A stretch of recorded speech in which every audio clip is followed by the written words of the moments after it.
Chelsea has won 17 of its last 23 Premier League games. Alvaro Morata has 3 goals and 2 assists, all with his head. Stoke has lost just one of its past 7 home games versus defending champions. Eden Hazard is back and at full strength as Chelsea travels to the Britannia to take on Stoke City Saturday. Watch live 1000 AM.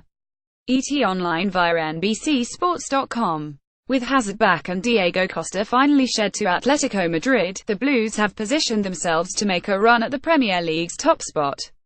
Chelsea has not lost since their opening day misstep against Burnley, and despite firing a blank in last weekend's 0-0 draw with the Gunners, Chelsea is still just 3 points off the top spot, and will look to put pressure on the Manchester clubs. In addition to Hazard, the Blues also get Hemue Bakayoko and Pedro back in the lineup as well, although David Luiz is suspended after his late red card last weekend. Live stream Premier League games this season has been a rollercoaster ride for Stoke City, having picked up 4 points against Arsenal and Manchester United, but also losing to Newcastle and Everton, plus a very disappointing defeat midweek to Bristol City in the Cup. The Potters are missing a host of defenders, with Jeff Cameron and Ryan Shawcross both injured, plus Kurt Zouma ineligible to face his parent club. Kevin Wimmer is also touch and go with a hamstring injury, not expected to be available. What they're saying. Mark Hughes on Chelsea's discipline issues. Chelsea at the moment look like they're getting yellow and red cards more frequently, but that might be just an anomaly, something happening in the moment. I don't think it is prevalent in their team. They are just strong when they need to be. It is not going to be tactic we are going to irritate them with to step over the line, because if I'm honest I don't think he'll have the players to do that. Antonio Conte on Stoke. The most important thing for us is to go game by game. Tomorrow it will be a really tough game. We must prepare very well this game in all the situations, tactically, physically, to be disciplined. Stoke won against Arsenal and then drew against Manchester United. It means Stoke is a really good team. Prediction: Stoke City has given tough teams trouble, and could again if Maxim Choupo-Moting shows up at his best again, but it's much more likely that Chelsea will ease by in this game. The Potters have fallen off slightly this season, and while their draw against Manchester United shows they pack some punch, it won't be enough to see off a Chelsea side buoyed by the return of Eden Hazard. Chelsea could win their opening 3 Premier League away matches for the first time since 2009. Their third away fixture of that campaign was a 21 victory at Stoke, so we'll go for the same scoreline here. Follow at _bonfire. To Mohamed's day could have gone south despite scoring what turned out to be the match-winning goal on Sunday against Newcastle United.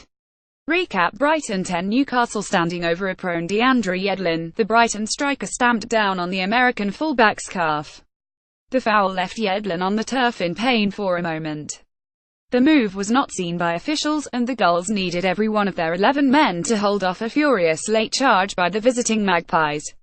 89 Yedlin in pain momentarily after Hemd comes down hard on his ankle. Referee Andre Mariner seemingly misses the incident.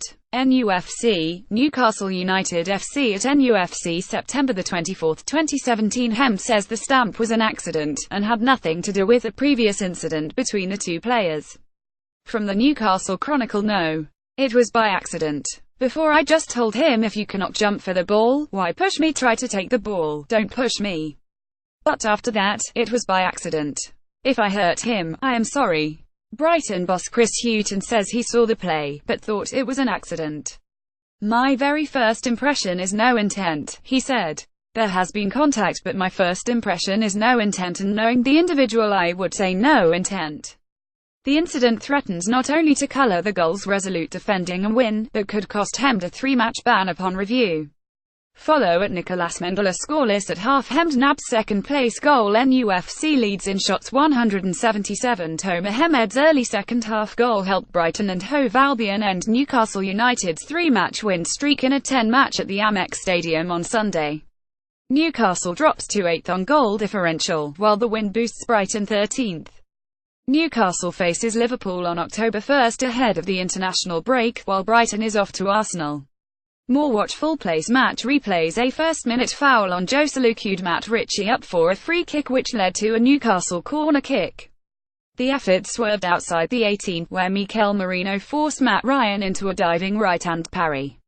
At the other end, something akin to a rugby ruck inside the 18 was barely cleared by the Magpies as the first 5 minutes promised an entertaining encounter.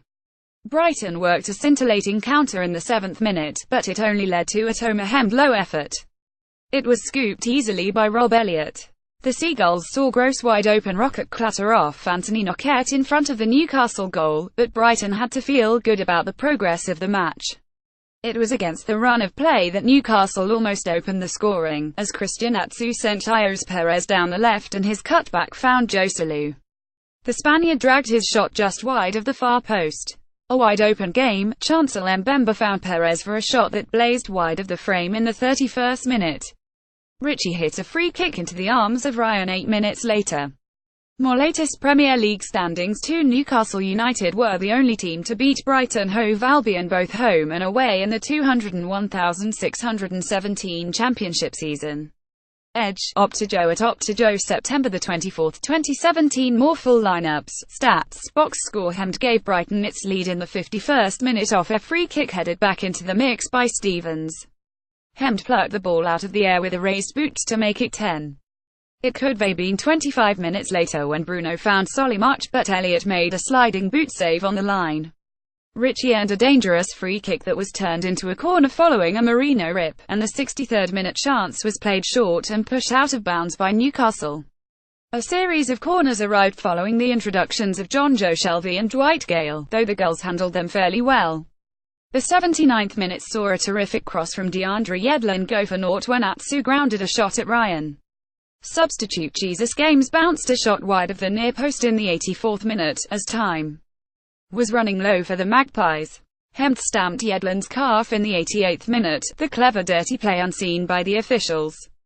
Follow at Nicolas Mendila. Hosts have won last 4 matches. Arsenal leads all-time 7-0-W-3-1-D-3-8 last one at Arsenal in 2010. Arsenal watched as all of their traditional top 4 rivals posted big wins Saturday, and must do the same Monday when West Bromwich Albion visits the Emirates Stadium. Watch live at 3 p.m. ET and online via NBCSports.com. Watch live, online at 3 p.m. Eastern Time Monday. Here the Gunners have just 7 points through 5 matches, but have claimed 4 of the last 6 available, including a scoreless draw against Chelsea. West Brom have 1 more point, but have dipped in form after a red-hot start. The Baggies have 1 point in their last 3 Premier League outings. What they're saying Arsene Wenger on choosing his front 3. First of all, the fact that they can complement each other well. You need to have the potential to be strong on counter-attacks, potential to be strong to get in behind defenders, potential to combine with each other as well. All these kinds of ingredients come into your mind and the whole thing has to be well balanced. Tony Pulis on his luck against Arsenal. I've got a great record against them at home for whichever clubs I've managed in the Premier League, but I must admit the record at their stadium is the opposite. It would be nice to change that. It will be a real tough game, but the players should take some confidence into it after their performance against Manchester City. Prediction: the Gunners seem to be coming around to form, even with some injuries and absences. A win puts them within striking distance of the top 4, and the Gunners shouldn't have too much of a problem making that happen at home with a 31 win. Follow at Nicolas Mendila. We'd ask Luke Mulholland to take a bow, but were unsure how that would turn out.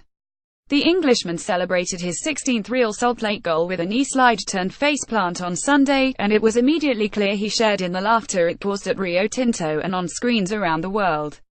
Recap: RSL 20 Seattle. Mulholland helped RSL continued its improbable red-hot run into the playoff picture with his 3rd goal of the season on Saturday night against Seattle with a run in front of a defender to punch home a cross. On his way to the corner flag for a nice slide, the pitch decided to rebel against his knees and sent him face first into the earth. Follow at Nicolas Mendila.